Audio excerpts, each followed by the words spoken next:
साथ मैं हूं शिल्पा रावत। आज नवरात्र का दूसरा दिन है। नवरात्र के दूसरे दिन मां दुर्गा के स्वरूप मां ब्रह्मचारिणी की पूजा होती है। कैसे करें मां ब्रह्मचारिणी की पूजा, कैसे करें उपवास, किन किन बातों का आपको रखना होगा ख्याल, बात करेंगे ज्योतिषाचार्य वाई राखी जी से। लेकिन आपको ये बता दें कि वो तमाम बातें जो हैं बताएंगे कि ब्रह्मचारिणी जब दूसरा व्रत है आज का, यानी कि दूसरे दिन मां के दूसरे स्वरूप ब्रह्मचारिणी की पूजा की जा रही है, तो आपको किन बातों का विशेष ध्यान रखना चाहिए, कैसे पूजा करनी चाहिए ताकि आपकी जो मनोकामना है मां उसे पूरा करे, मां आपसे प्रसन्न हो। क्योंकि ये जो 9 दिन है नवरात्रों के, हर दिन प्रत्येक दिन मां की अलग अलग स्वरूप में पूजा की जाएगी। और आज का ये दूसरा दिन जो है वो भी बेहद खास है, क्योंकि मां को विशेष भोग लगाया जाता है, विशेष वस्त्र पहनाए जाते हैं, अलग तरीके से श्रृंगार मां का किया जाता है। और इसीलिए खास ध्यान रखना होता है कि कैसे यहाँ पर पूजन किया जाए, कैसे यहाँ पर अर्चन किया जाए। ये आपको बता दें, सुबह से ही मंदिरों में तांता लगा हुआ है, भीड़ लगी हुई है, हर कोई मां को प्रसन्न करने में लगा हुआ है। क्योंकि ये जो 9 दिन है वो आदि शक्ति के दिन है, और आदि शक्ति जो है अपनी कृपा इन 9 दिनों में और ज्यादा करती है। और खास मां को मनाने के लिए उपवास जो है वो इन दिनों रखे जाते हैं। और 9वें दिन मां के रूप में छोटी छोटी कन्याओं को पूजा जाता है, और इसीलिए ये 9 दिन जो है वो बेहद महत्वपूर्ण हो जाते हैं। शारदीय नवरात्र की शुरुआत हो चुकी है कल से, और आज दूसरा दिन है जब महाब्रह्मचारिणी को पूजा जा रहा है। तो ये हम आपको बता दें, शारदीय नवरात्रि का ये दूसरा दिन, और हमारे साथ खास मेहमान भी स्टूडियो में मौजूद हैं, उनके पास भी हम चलेंगे और ये बताएंगे आपको कि किस तरीके से यहाँ पर आपको पूजा करनी है मां ब्रह्मचारिणी की, किन बातों का विवेक ध्यान देना है। बुद्धि, विवेक और धैर्य में वृद्धि होती है मां ब्रह्मचारिणी की पूजा करने से। तो ऐसे में मां ब्रह्मचारिणी को कैसे पूजा जाए, इसका जो है वो विशेष ध्यान रखा जाता है। तो हमारे साथ इस वक्त स्टूडियो में ज्योतिष आचार्य वाई राखी जी मौजूद हैं। सबसे पहले उन्हीं का स्वागत कर लेते हैं। राखी जी, बहुत स्वागत आपका। नमस्कार, जय माता दी। राखी जी, चूंकि दूसरा दिन है मां ब्रह्मचारिणी की हम बात कर रहे हैं, तो सबसे पहले दर्शकों को यही बताइएगा कि कैसे मां की आज पूजा की जाए, कैसे मां को मनाया जाए, जिससे जो भी मनौतियां हैं, मन में इच्छाएं हैं, वो पूरी हो। देखिए, सबसे पहले आप इस सभी देखने वाले दर्शकों को आज के दिन की दूसरे नवरात्रि की हार्दिक शुभकामनाएं। ब्रह्मचारिणी, जैसे कि नाम से ही पता चलता है, जो बहुत ज्यादा ब्रह्म का मतलब है पूरे ब्रह्मांड के अंदर जिसने तपस्या की हो, और बहुत कड़ी तपस्या वर्षों तक कर कर हिमालय की पुत्री बनकर इन्होंने जन्म पाया और शिव को पति के रूप में पाया। आज का दिन बेहद खास होता है स्टूडेंट्स के लिए, क्योंकि स्टूडेंट्स भी एक तपस्या करते हैं। कोई आईएएस बनना चाहता है, कोई डॉक्टर बनना चाहता है, कोई इंजीनियर बनना चाहता है और अपने पद की प्राप्ति करना चाहते हैं। आज के दिन तपस्या करके भगवान का नाम लेके आप बड़ी बड़ी चीजों को प्राप्त कर सकते हैं। बिल्कुल। जो यहाँ पर अगर हम बात करें तो क्योंकि ब्रह्मचारिणी की बात की जाए, शैलपुत्री की बात की जाए, हर दिन एक अलग रूप में, एक अलग नाम से हम मां को जानते हैं, और विशेष श्रृंगार भी होता है। कौन से वस्त्र मां को धारण कराए जाने चाहिए, कौन सा भोग लगाया जाना चाहिए? देखिए, पहले नवरात्रे पे मां को वस्त्र धारण करा दिए जाते हैं, बार बार वस्त्र नहीं बदले जाते 9 दिन तक। लेकिन कलश स्थापना होने के बाद कलश को हिलाया भी नहीं जाता। मैं आप लोगों को एक बात बताऊंगी, आज मां के रूप की बात कर लेते हैं। माँ का जो रूप है बहुत सौम्य है, बहुत प्यारा है। मुकुट उन्होंने सर पर पहना हुआ है, सफेद रंग के कपड़े धारण कर रखे हैं, उन्हें सफेद वस्त्र बेहद पसंद है। हम आज के दिन सफेद वस्त्र पहने या अपने वस्त्रों में कोई भी सफेद रंग का प्रयोग करें तो माँ बेहद खुश होती है।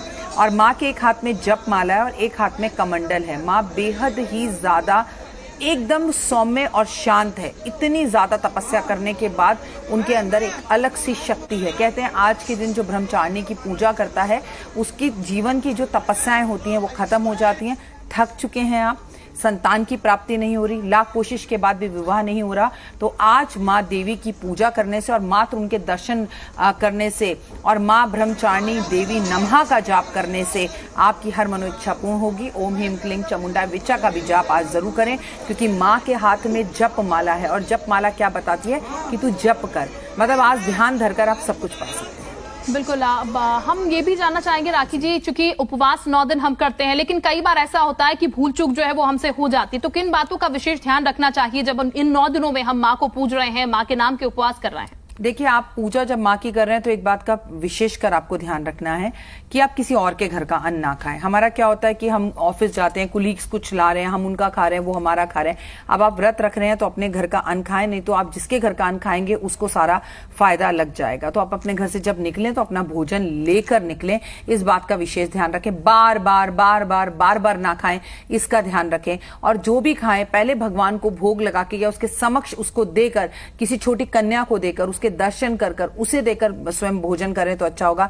जैसे आपको पता है कि इसमें तामसी भोजन बिल्कुल अलाउ नहीं है। कई लोग तो टमाटर भी नहीं खाते, हल्दी भी नहीं खाते। तो आप जिस तरह से और अपनी देश स्थिति और परिस्थिति के हिसाब से जैसे आप व्रत रख सकते हैं रखें।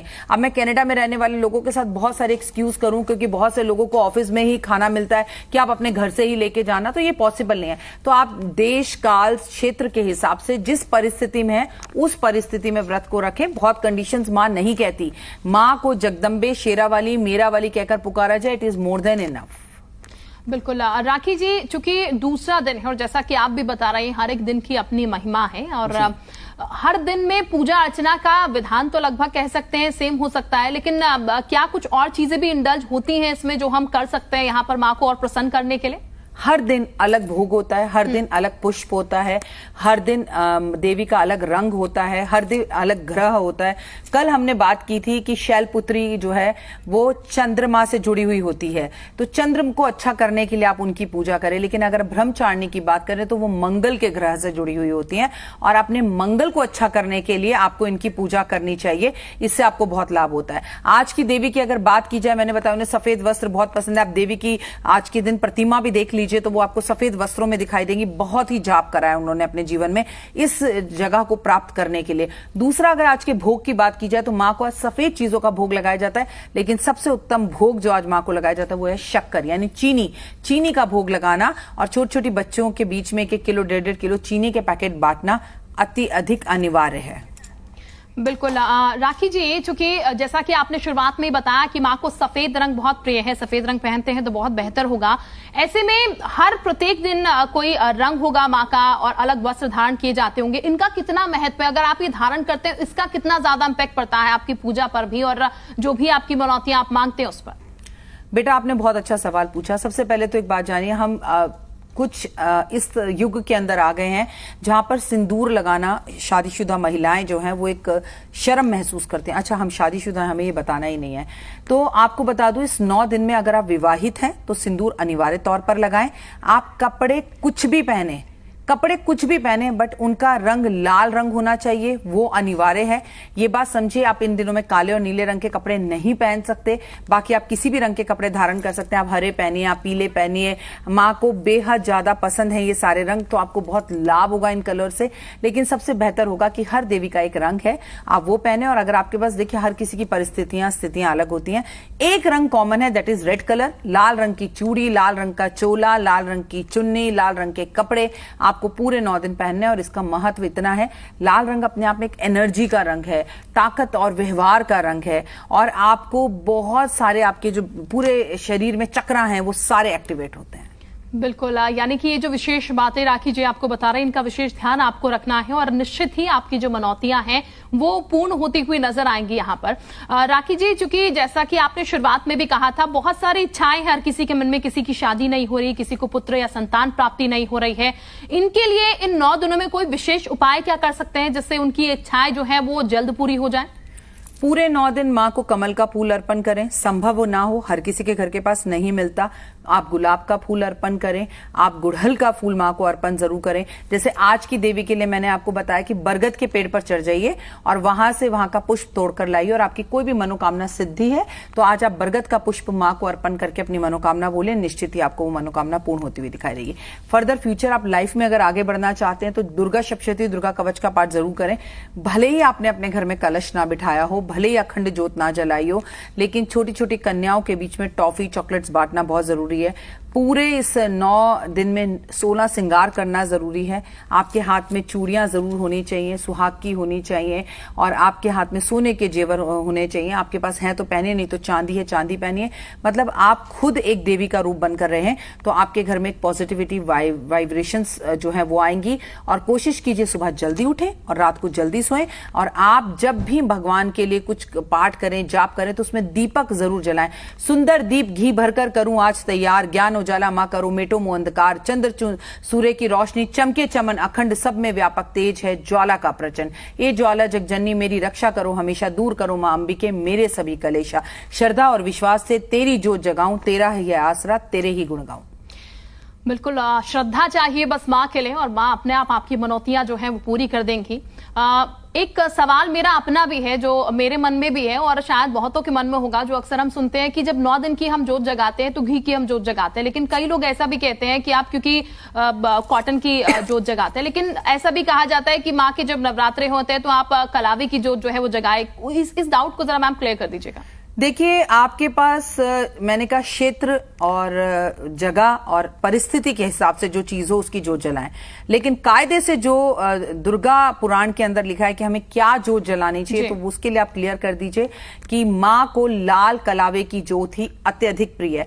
माँ को आप जो भी भेंट करें ना, मैं कह रही हूं फल भी भेंट करो ना, तो अनार करो, सेब करो, लाल चीजें, मतलब वो बड़ी जल्दी प्रसन्न होती हैं लाल रंग को देखकर। लाल बिंदी, लाल सिंदूर, लाल चूड़ियां पहनकर जब आप उनके दरबार में जाकर जगदम्बे, शेरा वाली, ओम हेम क्लीं चामुंडा विचा, माता रानी, जय माता दी, आप इतना ही पुकार लेते हो, भवानी, दुर्गा, तो वो आपको बिना मांगे सब कुछ दे देती हैं। लाल रंग it is a energy colour. और इस टाइम पर आप देख रहे होंगे लोगों की तबियत खराब है। अगर लोग इस टाइम पर लाल रंग का इस्तेमाल ज्यादा करते हैं, लाल फल खाते हैं, लाल पुष्प इस्तेमाल करते हैं, लाल कपड़े पहनते हैं, तो तबियत भी कम खराब होगी। बिल्कुल, तो आप ये जान गए हैं आपको क्या अर्पित करना है, यानी कि लाल जो है माँ को सबसे प्रिय है। और शायद अगर लाल का इस्तेमाल ज्यादा होगा, जैसा कि जो यहाँ पर बता रहे हैं ज्योतिषाचार्य राखी जी हमें, तो आपकी जो इच्छाएं हैं वो जल्द पूर्ति हो जाएंगी, क्योंकि माँ को लाल रंग जो है वो बेहद प्रिय है। क्योंकि राखी जी हम माँ के 9 स्वरूपों की ही बात कर रहे हैं, अगला स्वरूप भी यहाँ पर होगा तीसरे दिन, लेकिन आज जब हम बात कर रहे हैं तो 9 दिनों में, क्योंकि कई लोग ऐसे कहते हैं कि मंदिर आप जाइए ज्यादा फल आपको मिलेगा, तो क्या ये ज्यादा जरूरी है कि आप मंदिर जो है इन 9 दिनों में जाइए ही, अगर आपको समय नहीं है तब भी? देखिए, समय तो निकालना पड़ता है। आपका खुद का घर भी मंदिर के बराबर आप बना सकते हैं, और ऐसी बहुत सी महिलाएं हैं बहुत शिद्दत से मंदिर को सजाती हैं, तैयारी करती हैं। उनके घर के बाहर जाओ, सुबह तुलसी पर दिया जलता हुआ दिखाई देगा, घर को ही उन्होंने वैकुंठ बना रखा है। लेकिन फिर भी सीधी बात तो यह है कि आपको अगर कुछ सिद्धियां चाहिए, कुछ एनर्जीज चाहिए, तो वो तो मंदिर में ही हो सकती हैं। आया राम और गया राम मंदिर में जाकर बिल्कुल ना करें। मंदिर में थोड़ी देर बैठें, प्रभु का नाम लें, और वहां जाके माँ भवानी दुर्गा के दर्शन करके जो वाइब्रेशंस आपको मिलेंगी वो बहुत अच्छी होंगी। वहां थोड़ी देर बैठना अनिवार्य है। ऐसा करने से आपकी सभी मनोइच्छाएं पूर्ण होंगी। बिल्कुल, यानी कि अगर आप मंदिर जा सकते हैं तो आप मंदिर जरूर जाइएगा। राखी जी, चूंकि हम मंत्रों की भी बात कर रहे हैं, आपने मंत्र भी बताया था, एक बार मैं फिर चाहूंगी आप मंत्र जो है हमारे दर्शकों को बता दीजिए, क्योंकि बहुत से लोग इस वक्त आपको देख रहे हैं और बहुत से लोग आपकी बातें सुन रहे हैं, तो उनके लिए बहुत बेहतर होगा वो मंत्र भी अगर उन तक पहुंच जाए एक बार, कि कौन सा वो मंत्र है जिसको उन्हें नवरात्रों में जाप करना चाहिए। या देवी सर्वभूतेषु विद्या रूपेण संस्थिता, नमस्तस्ते नमस्तस्ते नमस्तस्ते नमो नमः।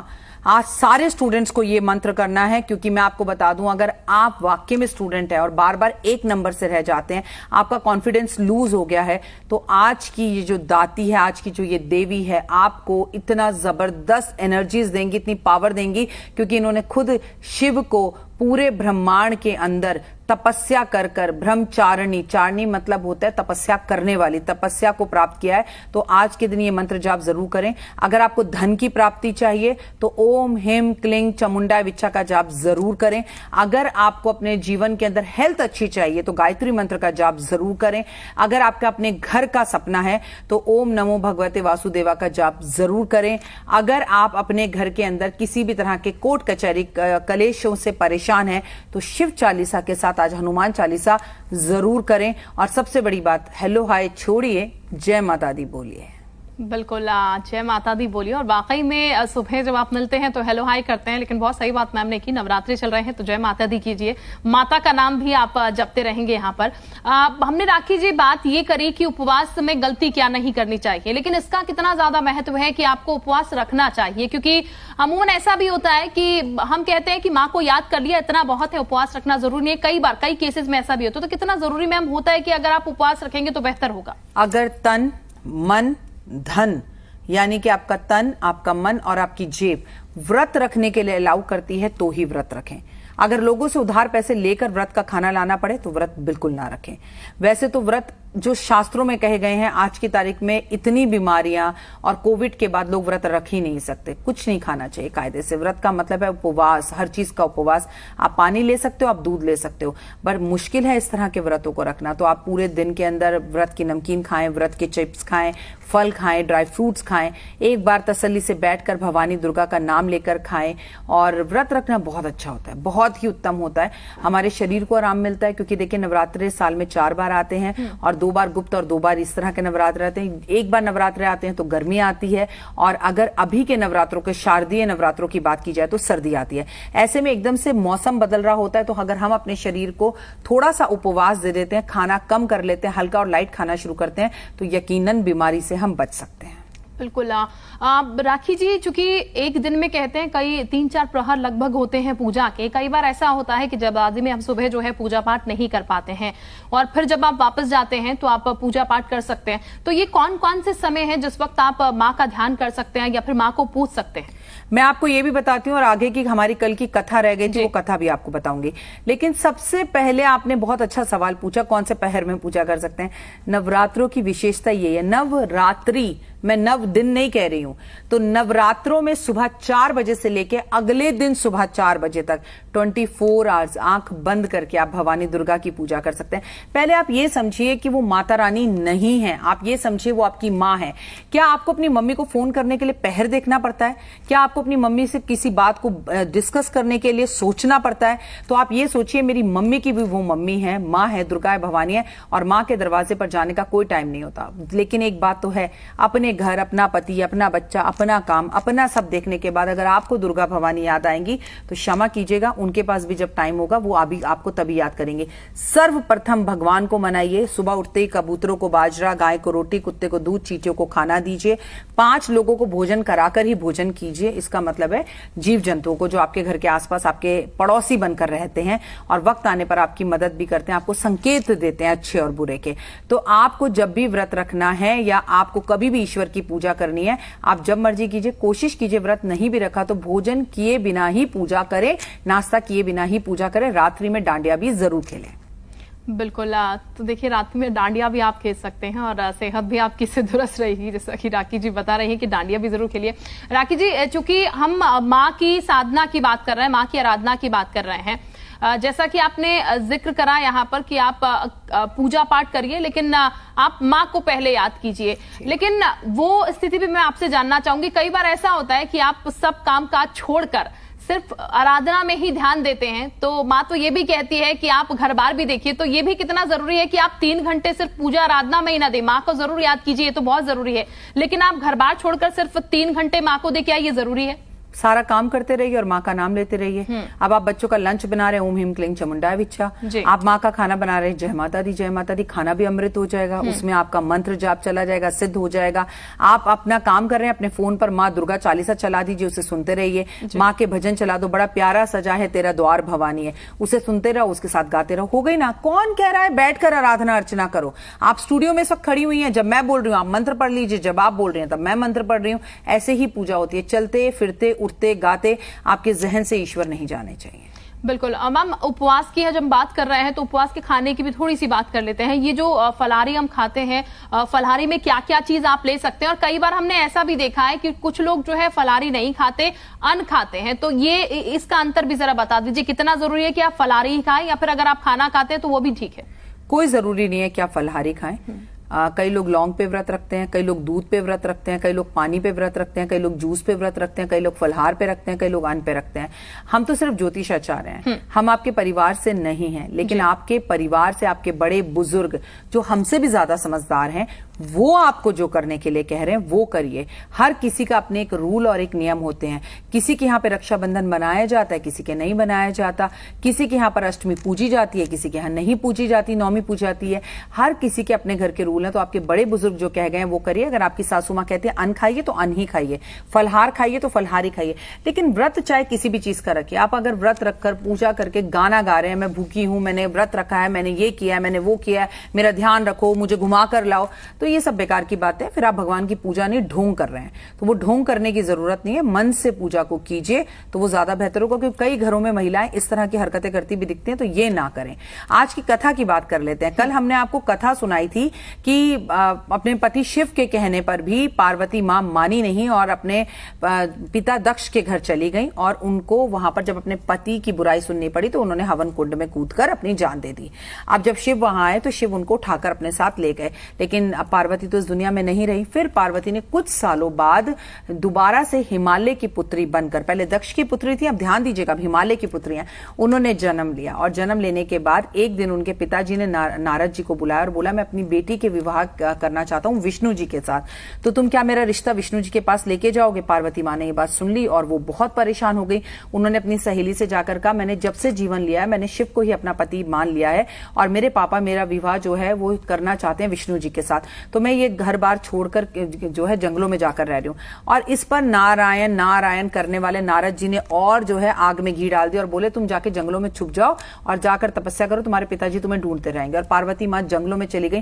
कई वर्षों तक 3000 वर्ष तक तो मां सिर्फ जो है ना बेल पत्र खाती रही, फिर सूखे बेल पत्र खाती रही, फल भी खाने छोड़ दिए। उन्होंने इतनी घोर तपस्या करी कि उनके पूरे शरीर पर मिट्टी की बावड़ी बन गई। उनकी इस घोर तपस्या के कारण ही उनका नाम जो है वो ब्रह्मचारिणी बना पड़ा और वो आज की देवी हैं। उसके बाद देवी देवता उनकी तपस्या से बेहद प्रसन्न हुए और बोले तुम्हारे पिता तुम्हें लेने आ रहे हैं और तुम्हारा शिव से विवाह जरूर होगा। आगे की कहानी हम आपको कल सुनाएंगे। बिल्कुल, तो आगे की कहानी कल सुनाई जाएगी। लेकिन मेरा सवाल आपसे एक और है यहाँ पर, क्योंकि काफी सारे सवाल है लगातार। कई बार ऐसा होता है कि कुछ अशुभ हो जाता है घर में और किसी की मृत्यु हो जाती है, तो ऐसे में कहा जाता है कि आप व्रत मत रखिए, पूजा मत करिए। तो क्या यही जो चीजें कही जाती हैं उसे फॉलो करना चाहिए, या फिर वो व्यक्ति जो है वो व्रत रख सकता है, या फिर जिस तरीके से नवरात्र में हम धूमधाम से पूजा करते हैं वैसे ही पूजा कर सकता है? आपका सवाल आधा था, मैं इसे पूरा कर देती हूँ। किसी के घर अगर बच्चा पैदा हुआ या किसी के घर अगर मृत्यु हुई है, दोनों ही स्थितियों में सूतक और पातक हमारे घरों में लग जाता है। जी नहीं, ना आप मंदिर जा सकते हैं, ना प्रसाद चढ़ा सकते हैं, ना प्रसाद को छू सकते हैं, ना आप व्रत रख सकते हैं, क्योंकि आपके घर में सूतक पातक लगा है। भले ही आपके चाचा के बेटे को बच्चा हुआ और आपके अपने चाचा के बेटे से बात नहीं होती, लेकिन खानदान एक है, आपके विचार और आचार अलग हो चुके हैं, वो बात अलग है। लेकिन आप पूजा नहीं कर सकते, ये बात दिमाग में रखना। तो इसीलिए ऐसे में केवल और केवल आप मंत्र जाप कीजिए और जिन्होंने व्रत रखा है उन्हें भोजन दे दीजिए। बिल्कुल, तो ये तमाम बातें जो हैं वो ज्योतिषाचार्य राखी जी ने आपको बताई और हम श्योर बहुत बेहतर तरीके से आपको चीजें जो हैं वो समझ पाएंगे, क्या आपको करना चाहिए, किस तरीके से आपको मां की आराधना करनी चाहिए। बहुत शुक्रिया राखी जी हमारे साथ जुड़ने के लिए, दर्शकों तक ये बात पहुंचाने के लिए। और इसी के साथ फिलहाल इतना ही।